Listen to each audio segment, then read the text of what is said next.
I'm Hannah and I'm in the house with Tempting Heights. This is their self-titled EP. They're coming out with a new one. Do you guys want to tell us a little bit about that? Oh, sure. So our self-titled EP dropped last January, I believe. It's done fairly well in the local circuit. We met a lot of amazing talent that we played, shared the stage with, got a lot of good positive feedback. Our second EP, we were going to Nada Recordings in Montgomery, New York, and we really wanted to progress our sound a little bit more mainstream. We got John working on it over there, and he's gonna really bring us to that next level. He did Your Favorite Weapon by Brand New. Okay. My Chemical Romance. It's been the audition. They're on Victory Records. Bayside. Bayside. Wow. Yeah, so we so- figured someone in that genre with that ear, putting out that many great records would be able to, point us in the right direction, tweak us a bit, and allow us to, step up our game. Yeah, so do you guys want to tell us a little bit about your sound? Is it similar to those artists, or? No, actually not at all. I think we are a bit older, I guess, in the scene. A lot of people, especially when you listen to that EP, you're going to notice a lot of early 2000s, a lot of things that made the scene fun when you went to shows, and things that we love with a modern twist on it. So, especially with this next EP coming out, it's getting even that much more mature, but it still has those roots of early Fall Out Boy, Jimmy Eat World, and other various bands for that type of sound, where it's a little bit more grungy and the vocals are clean. So you definitely have some influence from bands like Fall Out Boy, My Chemical Romance, then, and stuff like that? I vocally, I do. Bands like A Loss for Words, which is a local band, Brendan Urie from Panic at the Disco, Patrick Stump, a very clean, composed voices over gritty guitar has always been kind of my thing. Yeah, I'd say the music, I think maybe, people hear it and they say like, oh, this is a little bit of No Use for a Name, a little bit of, like maybe some Jimmy Eat World or things like that, kind of like what Jose said that earlier, that VFW sound, but a little more like maybe refined, but there's still like those influences like the older, because I grew up in the 90s of like the punk rock scene, like Epitaph and Face to Face. So while like that, we don't sound like that, you can hear those little shimmers of, things of that nature. Oh, yeah. So, the Bruins? Oh, yeah. I got this really cheap because they lost. So I picked it up on sale. I was like, this is the time to jump on the bandwagon, because if you do it when they win, they don't call you a true fan. But when you do it when they lose and you're still repping. All right. Yeah, there you go. Perfect. So, when did you guys each start playing instruments? Did you guys everybody start together, or? I have been playing guitar since I was about, I'd say 14. I started playing in bands when I was 19. I was in my first band. I was in it for about 5 years. We went on tour. We did Warped Tour. We did a lot of things. So I really cut my teeth that way, kind of in that older, like, do-it-yourself mentality of the early 2000s. So I took that, obviously over time, playing different bands or whatever, I've learned to, like, know what works and what doesn't. So when I found Jose about a year ago, they needed a guitarist. I'm like, cool, sounds good. And that brings us to today. But Jose, I will say this, in the past year, has, become one of probably the best singer I've ever worked with. Yeah. And I mean that. I mean, he's light years beyond anyone I've ever worked with, so I'm very happy for that. I know, right? I tell you, the reason he says it is because this is my first real band.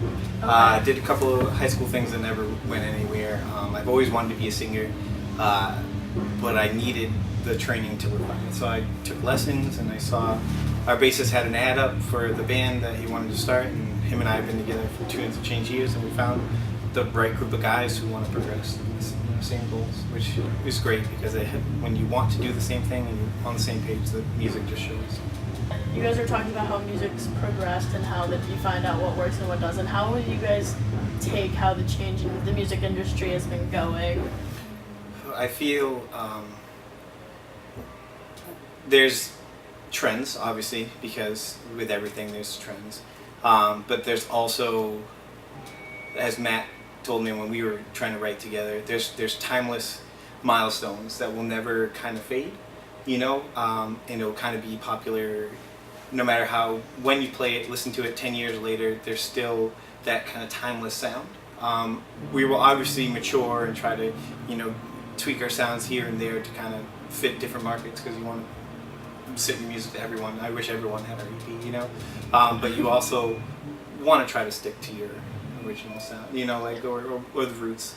Have somewhere in there. Don't lose it completely, because then people notice. You know, 3-4 albums down the line, when it's like, whoa, they don't sound anything like they used to. It kind of people lose steam like that. Yeah. I think honestly, the industry, especially the way I've seen it, I mean, for us personally, a band that's not known, I mean, we can give our music away to a bazillion people on Bandcamp, where 10 years ago you had to have a CD distributed through maybe a label, even if it's like a very small one or a totally big one. But nowadays you can just send a link to somebody, and they can forward that link to 10 people, and it just can skyrocket. So you can sell 100,000 digital copies. Maybe you make money, maybe you don't. But the fact that you have that power to get your music to everyone, that's what it's about. I mean, bands lose money every day.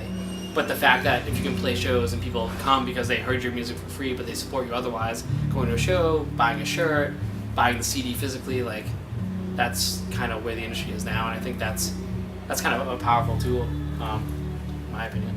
Have you guys gone on tours together as a band? Like, what's your guys' take on your different shows? I think we wanted to, before we went on tour, I think we wanted to establish a good home base. A lot of support. We got Jimmy from 3065 Live, you know, we got the AR Project, we got a lot of these people who want to build the scene here and would further aid us if we were to go on tour, and be assets of people they know. And I think that's what people should do, is really make their home base, you know, happening, and then go on tours, because I think that's when you're bringing your town, your music, your sound out. I think you, in my opinion, would be more successful. I piggyback that. I mean, Yeah. it's cool to see people helping each other. I mean, a lot of the bands that we're playing with today, like we played with before in Wareham or wherever, but it's good to see like we all know each other, we're all friends, and you know, everyone will scratch each other's back in the long run. That's kind of what you need. There has to be like a healthy competition, but you can't, you can't climb each other's backs. Like, we're all friends. Yeah. And that's definitely helpful. I think that's my favorite part, honestly. It's just the Hanging out. camaraderie, Yeah. the cohesion. Everyone supports each other very well. It's honestly makes it so much fun. It's not a job. It's something you want to do and love. Is there anything that everybody should know about you, whether it's your band or just you specifically, or? Huh. I don't know. I don't know. It's tough. I feel like you actually have something you just don't. I don't. Well, I mean, like, I mean, anyone who knows me, they know I'm a happy-go-lucky guy. I mean, we just have fun. We're very approachable. We love music. I mean, all types of styles, all different. I mean, like, I like more metal bands on Facebook than anything, you know. I know we love PlayStation 4. That's true. Jose and I will spend our off nights gaming. When we should be like actually like writing songs or whatever, be like, hey man, do you wanna play FIFA? And he's like, yeah, totally. But as far as that, I mean, we have a lot of fun on, like, it's a serious thing, but you can't be too serious. So I think that when we play, like, people know it's like, wow, they're just having a fun time. And that kind of emanates, you know, I feel. I think so. Like, even today, we're just like, wow, like, we totally had a fun time. Yeah, and I think it translates to the crowd who's never heard us. You know, it's almost like you have to bring your A game 110%, but when they feel that, the humanity, the laughter, the fun, the dancing, I don't care what they do when they're in front of me, but as long as they're enjoying themselves and I'm enjoying themselves, and you vibe off that energy, is what we really enjoy. Yeah, and I mean, the gaming can be a source of inspiration, right? For having the fun and like doing all that. If he so. sends me lyrics about Rocket League to write music to, I would quit. Yeah. Tell you what. Just do it very subtly. Yeah.